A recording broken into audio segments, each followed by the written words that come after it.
something you've been putting off. Maybe you say, someday I'll do that, or when I have more time. Whether the item is a big bucket list item or something smaller like going on a hike, now is the time to start your Say Yes list. And we have the perfect process to help you turn these items into reality. Join thousands of others with our free Say Yes list template at thesayesexperience.com/list. It'll help you stop living in that someday and start making those list items come true today. So download it now at thesayesexperience.com/list. Welcome to the Say Yes Experience podcast, where we inspire you to get out of your comfort zone and into possibility. Our mission at the Say Yes Experience is to empower 10 million people to say yes. If you're new here, welcome. We're thrilled you're here. I'm Jessica Rector. I co-founded the Say Yes Experience with my then 9-year-old son Blaze, based off his idea to let's just say yes to things. I'm one of the top experts on burnout, and companies and conferences hire me to present on mental health, wellness, and burnout prevention. As a #1 best-selling author of 11 books, keynote speaker, and a burnout specialist, I've seen so much with our clients. The Say Yes Experience was started to help you really start living, to do the things that light you up, have more fun, and turn your dreams, or what we call Say Yes list items, into reality. So thank you for investing in yourself and being here. Now let's make it happen. If your life has worked out the way that you planned, say yes out loud. Yeah, me neither. How do you tackle those challenges or issues that come up? Because they do. That's just part of the amazing journey in life, is to know how to manage these challenges. Our guest today, Don Armstrong, is going to do just that. He's going to share his Say Yes experience, how he tackled a huge challenge, and the framework he now teaches audiences through his speaking in his book to do the exact same thing, so you'll know how to face challenges and thrive through it all. And please help me welcome my guest, Don Armstrong. Thanks so much for joining us today, Don. Thank you, Jessica. I appreciate the opportunity to join you today. Of course. So we are going to start, we're just going to take a deep dive straight into it, Don. So tell us a little bit about your big Say Yes experience and really why we're even talking today. Yeah, that's a great question. So about 18 years ago, I was very successful in my business. I was doing really well. And I had a couple of ladies on a Friday afternoon that took the time. They were in the healthcare industry, and they took the time as the day was wrapping up to pull me in their office one at a time. And I promise you this happened exactly like I'm going to tell it to you. They pulled me in their office one at a time, made me sit down so they could look me in the eyes and tell me I looked horrible. Yeah. Okay, so what led them to even say that? How did you look? Paint us a picture. They said that I basically didn't have I had no skin coloring. One of the ladies said, you look like a heart patient, Don. She said, you're so white, and what's going on? And I said, nothing's going on. What are you talking about? And she said, well, yeah, something's going on. Do you have any symptoms, any signs, anything happening? And I said, no. And then I thought about it, and I said, wait a second. I've got this rash from my hips down to the tops of my ankle. And she said, show me the rash. And so I showed her the rash, and she said, that's not a rash, Don. That's called petechiae. It's the red blood cells trying to bleed out of your body. And she said, and I immediately said, is that bad? And she said, yes, it's bad, Don. Yeah, you need to have it checked out. You need to have a doctor. You need to have a doctor check that out. It is not good. And so I said, okay. I left her office, walked into the hall, and the other administrator there, grabbed me by the hand, pulled me in her office, made me sit down so she could tell me, guess what? You look horrible. Oh. Twice in a row within 5 minutes. Well, the universe is telling you something that point on. Absolutely. The universe was telling me that, yeah, you got a problem. And so they convinced me. I knew that they were super sincere. I knew they had a lot of experience in the medical world. Mm-hmm. So they convinced me that I needed to go see my GP. And so I was okay with that. I mean, this is my GP of over 25 years. And I knew that Dr. Johnson would just tell me, like you always had, that everything is okay. You're fine. Just go on about your business. But he didn't. I could tell as soon as as soon as he walked into the office, I could tell that he wasn't happy. He was concerned. And he said, I don't know what's going on with you. This is not like you at all. Let's just run some tests. I'll have one of the nurses call you in the morning and we'll see what's happening. I said, okay, fine. He called me the next morning at 8 a.m. to tell me that the blood work had come back and it wasn't good. And I said, what do you mean it's not good? And he said, I think you have leukemia, Don.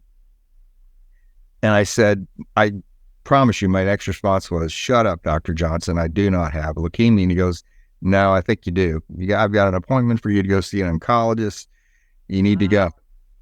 And so I went to see the oncologist. How old were you at this time, Don? I was 49. So I went to see the oncologist. I spent about 2 to 3 minutes with the oncologist. He had an emergency triage area set up for me over at Harris Southwest. In the emergency room, they have these emergency triage areas. And so I went over there and spent the next 14 hours while they worked to do a test called a bone marrow biopsy to determine exactly what was going on within my body. And so the next day, I get a call from the hospital, or the oncologist, and he said, hey, we got all your blood work back. And he said, you in fact have leukemia. You need to go to the hospital now. There's no waiting. He says, you got to go right now. Wow. So when you say, what did I say yes to? I said yes to surviving, because I got over to the hospital, Jessica, and I got to tell you, it was crazy town. I mean, I couldn't believe all the activity that was going on around me. I could tell everybody was super hyped up because of my diagnosis, and I really didn't know what leukemia meant other than it was cancer.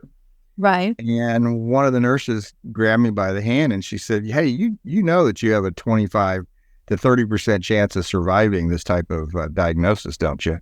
Wow. And I said, well, now I do. Thanks.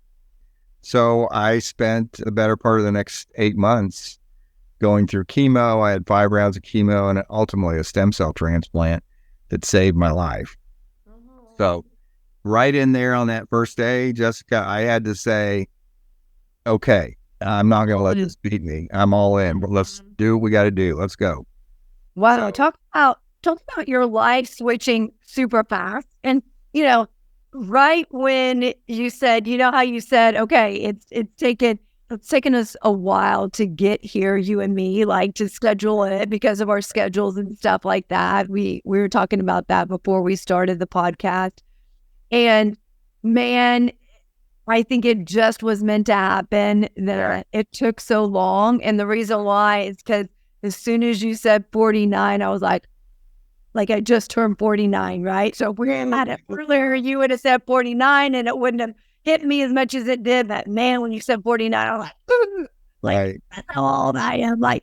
And we go around and go through life thinking, everything's great. Like there's nothing wrong with me. I got all the time in the world, even though we know, like as adults, that's just not true. Like we don't have that same perception as we did as kids, thinking like I'm invincible. Like we know that our time is finite, right? But when you said 49, I was like, oh my gosh. Yeah. And what I think is also profound to notice and to take note of, Dawn, is that you didn't even recognize that you didn't look good, that you looked horrible, as they said, right? Quote unquote, horrible. And I think that's so important to acknowledge. And here's why, because we look at ourselves every day in the mirror. Yep. And we just go, oh, okay. And we're not then tomorrow waking up looking white, right? It's a slow progression. So we don't see how we look like this today, in 6 months from now or 3 months from now, we look white. Someone who's seeing us, who didn't see us through that progression, notices those things. And so it's important to surround ourselves with people who pay attention to those things, who notice those things, and also lovingly call us out on them and say, hey, you look terrible, because had they literally saved your life. Had they not done that, you likely would have had even a less chance of survival. Right. Yeah, most of the time, I had acute myeloid leukemia, which is one of the more aggressive leukemias. Most of the time, those are diagnosed in the emergency room because someone has some kind of traumatic event. They either pass out or something happens. I walked myself in there, not thinking anything was wrong. Now, I will tell you that I had signs and symptoms that something wasn't right, but it didn't register with me. I didn't have that check and balance like you're talking about. I didn't have somebody else saying, man, you look horrible, until those two ladies that I now call my guardian angels. Ooh, oh my gosh. So what stage was your cancer? She said you have 25-30% chance. It's interesting. Back when I was diagnosed, they didn't even stage acute myeloid leukemia. Now, since then, they have gotten a lot more sophisticated. So I had leukemia. That was it. So they put you on the same regimen. In fact, acute myeloid leukemia protocols hadn't really changed for about 45 or 50 years. They just did the same thing. They put you on 7 days in a row, 24 hours a day, chemo running through my veins. Wow. And as one of the doctors would tell me, he would say, we hope that we kill the bad stuff because we know we're going to kill a lot of good stuff. Mm-hmm. So wow, it's one of those things, So how long did you go through chemo and treatment? So I spent 33 days in the hospital that first round, went home for 3 weeks, then came back again and spent another 30 days in the hospital. By the way, interestingly, I'm just remembering, it was actually the second round was Thanksgiving. I actually had Thanksgiving in the hospital. So that was 18 years ago. So yay. So anyway, I had another round. Yeah, right. So I had another round of chemo in the hospital, and then everything else after that was as an outpatient, including the stem cell transplant, which I don't know anybody else that's had a stem cell transplant as an outpatient. But my doctor said, "Hey, do you want to give this a try?" And I said, "Sure." It beats the heck out of being in the hospital, because typically they keep you in the hospital for 60 to 90 days. Oh, wow. Yeah. Wow. So what did you learn going through that? You said say yes to surviving. What did that look like in the process, and what have you learned from going through all those challenges? Yeah, great question. Thanks. So I had been really successful in business, but I hadn't really been successful in life, if that makes any sense. I had done a great job of making sure the business was right, that we were making money. But from a relationship standpoint, things just weren't very good. I had friends and family, and I had been married, but I didn't include those people in my world. I just didn't. I was very much type A, Jessica. I was a type A, very hard charging, let's get it done. And it served me well in the business side of things, but it didn't serve me well in terms of life. It just didn't. So as I finished my treatment, had my stem cell transplant, which basically a stem cell transplant is a new bone marrow. I basically got a new bone marrow from a donor, and that's what saved me. But what I learned along the way is that I talk about it. I call it the 3 A's. I learned about adversity, attitude, and action, and how important those three things are to all of us every day in our lives. How we deal with adversity, how attitude can make a difference, and how action can really kick things off. It can be the catalyst. But the most significant thing was the fact that relationships tied everything together, not just for me, but for everybody. And the relationships that helped me get through the cancer journey were tugging on my mental, on my brain, saying, "Look, you got to change things, man. This can't go on. You can't be this person." So that's probably the 3 A's in relationships made a huge difference for me. So when you say that you were successful in business but not in life, what does that mean? Well, I was great. I was a golf course superintendent. So I basically grew grass for a living. I went to college to learn how to grow grass. I came out of college and went to... That was the thing. Oh yeah. So my first job out of college was at Colonial Country Club, which was one of the top jobs in the United States. So I had that job and I excelled at it. I was really good at it. I could really grow good grass. That sounds so weird, doesn't it? It sounds so weird, but I could grow excellent turf. Let me say turf, right? Yeah. You know, and I had a PGA Tour event, and so there was a lot of pressure on that job, but I seemed to take the pressure really well. And then after that, after I left Colonial, I started a golf course design management consulting company and basically traveled the world. I flew about 300,000 miles a year, and we did golf projects all over the world. So I was really good at making business work. But in terms of the people in my life, I was really ungood at that. I just couldn't put a value on it. I don't even know how to. It's hard to even say it, to be sincere with you. It's hard to even say I was terrible at relationships, but the fact of the matter is I was terrible at relationships. I just didn't consider anybody else. I was going to get the job done. And that was number one for me. So if I could do that, I was good. I was happy.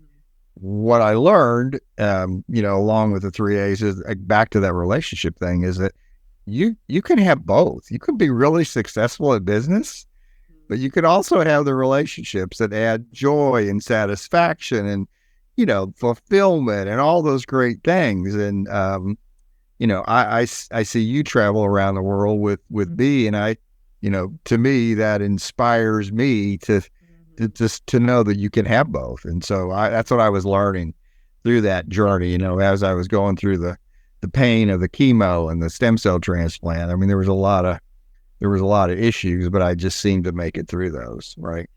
Do you want to start saying yes, but you just don't know where to start? And oftentimes when we don't know where to start, we just don't start.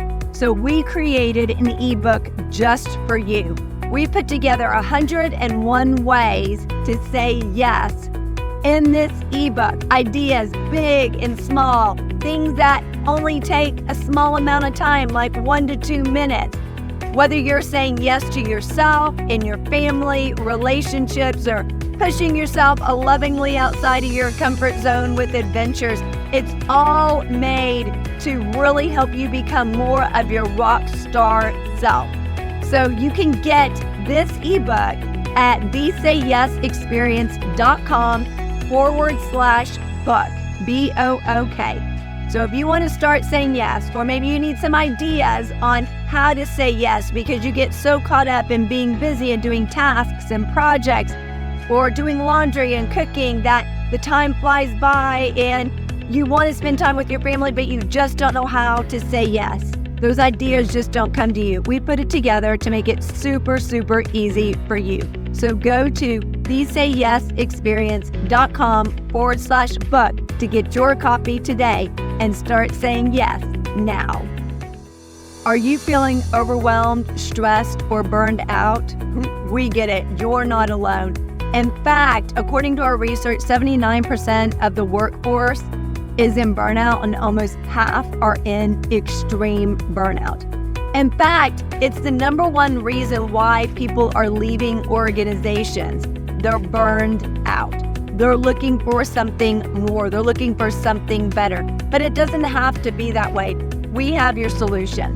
It's called Blaze Your Brain to Extinguish Burnout. 52 Keys to Prevent, Breakthrough, and Eliminate Burnout. You can find your copy at justcorrector.com/store. Now, this is a great tool that you can use with yourself, with your colleagues, within your organization. Everyone can get one, and you can go through one a week with them. And at the end, you can say, what was something that worked this week? What was the success you had? So you can champion and encourage each other. You can also ask what were the challenges and issues that came up, so you can mastermind and brainstorm around those to keep those from coming up in the future. So make sure you get your copy at justcorrector.com/store. All books are autographed with a personal message just for you. Well, Don, what you're saying is really resonating with me because, like you, total type A personality, right? Right. Before Blaze, I was I was a workaholic. Like I thrived on that, right? I loved accomplishment, achievement. Give me something, I'll get it done. Like action-oriented person. Yes, yes, And in many years, even after having Blaze, it was really me trying to figure out being a mom and single momhood and what that looked like and trying to keep my head above water. And then, when the pandemic hit, my business took off. It was a blessing and really great things because a lot of people were suffering during that time. But because, I work with people on burnout and mental health, and those are the issues really impacting the workforce, I was going out helping a lot of people. And I was so blessed to be able to do that. And at the end of that year, I was on the road more than I was home. So kind of like what you're saying, right? I was traveling more than I was home. And Blaze would be like, "What? You're leaving, Mommy? You just got home." Right. And I'm like, "I'm getting the job done. I'm doing it. Yes, And I thought at the time I was feeling fulfilled, right? I was doing things, checking things off, helping people in that aspect.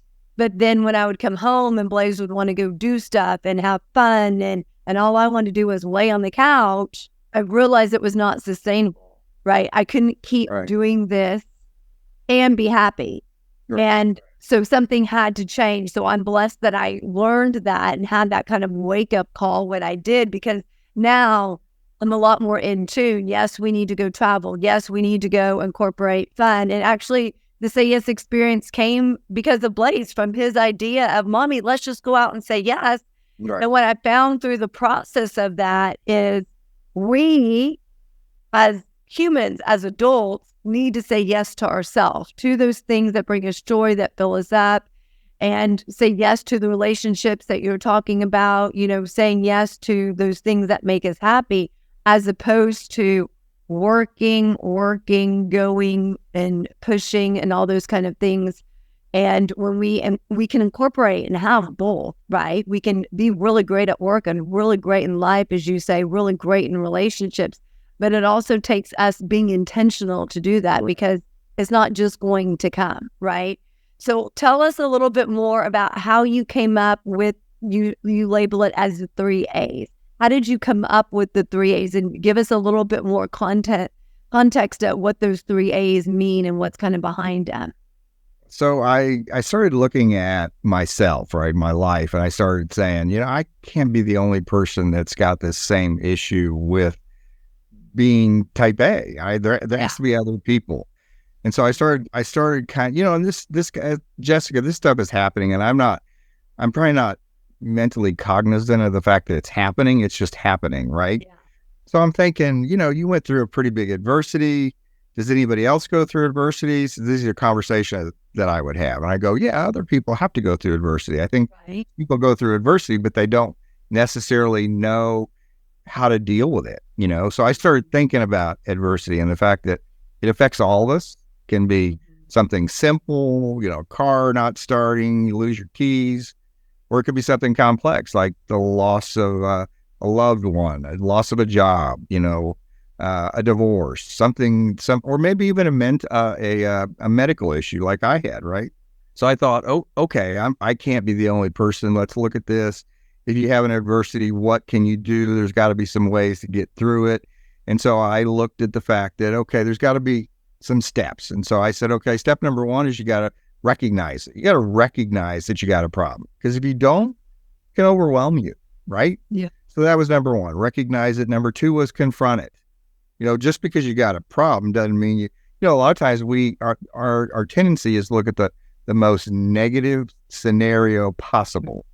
But don't do that. Look at how can you make it through that. So ask yourself, how can you make it through it? And then the third thing is to overcome it. You develop a plan.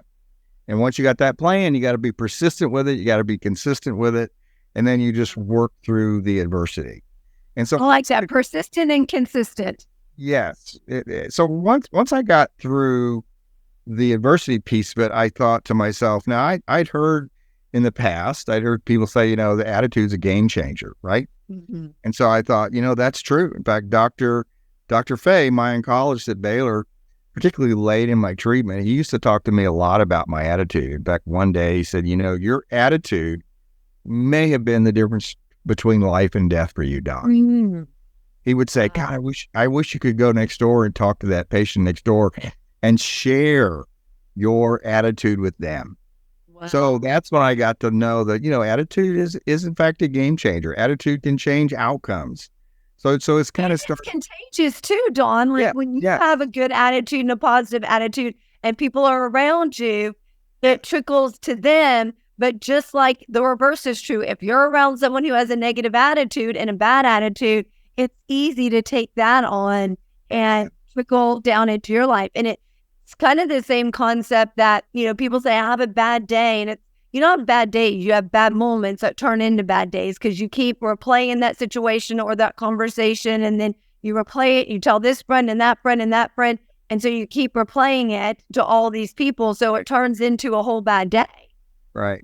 Exactly. You nailed it. That's exactly right. Those are all the things that I was coming to understand. And then the third thing, the action piece of it was, okay, so you have an adversity, you adjust your attitude and then you take action because action's a catalyst. Action is what makes things happen. It gets things going. I tell people all the time, look, you got a problem, do something, do anything, just get going in the forward direction, but let action be your guide. Since my cancer diagnosis, I've run 22 marathons and so at every marathon, I stood at that start line with one thought. The one thought was, how do I step over this start line? I got to take one step to get over that. Because if I thought about the 26.2 miles ahead of me, it'd be like, are you kidding? You gotta run 26.2 miles. What are you, a crazy person? So I thought about the first step, and that's what got me going. So that's really what action's all about. It's taking that first step, making the first step happen, and then continuing with one step to another step to another step. It's the momentum of the steps that get you going. Don, but what you also say in adversity about problem, you cannot change something you're not even aware exists. If you are not recognizing that there's a problem, there's a challenge, there's an issue, you will never be able to change that because you will keep doing the exact same thing over and over, not recognizing anything needs to be change to begin with. So I love that you're like, hey, start with this problem, identify like what the problem is, what the adversity, what the challenge is, and then how are you responding to that, right? Oftentimes people react to the problem, right? They react to a challenge, they react to adversity as opposed to respond to it, meaning like their gut initial instinct is to scream, to get mad, as opposed to, okay, I got it. How am I going to get over this? How am I going to work through this? How am I going to survive with this, right? So they tend to sit there and dwell on it. Well, how can you then change the attitude? And when you change the attitude and come and approach it in a positive, optimistic attitude, action can't help but to follow because then you want to take action on that, right? And if you don't take action, then you're going to remain stagnant. I talk about attitude. One of the things that we don't always put into context with attitude is that, the right attitude will lead you to the opportunities. It will lead you to the strengths that you have. If you got a negative attitude, it's like putting a roadblock up. You're not going to see them. You won't react to them. But if you have a positive attitude, I think you'll start to see your strengths, the direction that you can go to find the solution that is there. So I talk about really it's a solutions mindset. And we probably all had that solutions mindset where everything that we do, everything is leading us to get past that adversity that we have recognized. Yeah. Well, and also when you're approaching it with a positive attitude, when the opportunities come up, because there are always opportunities in front of us, right? You're also more open to seeing it's an opportunity and saying yes to that opportunity as opposed to being closed to even that being an opportunity, or even if you recognize it's an opportunity, you say, no, I'm just not going to do it. And you come up with all the reasons and excuses why it's just not going to work. Right. Bother.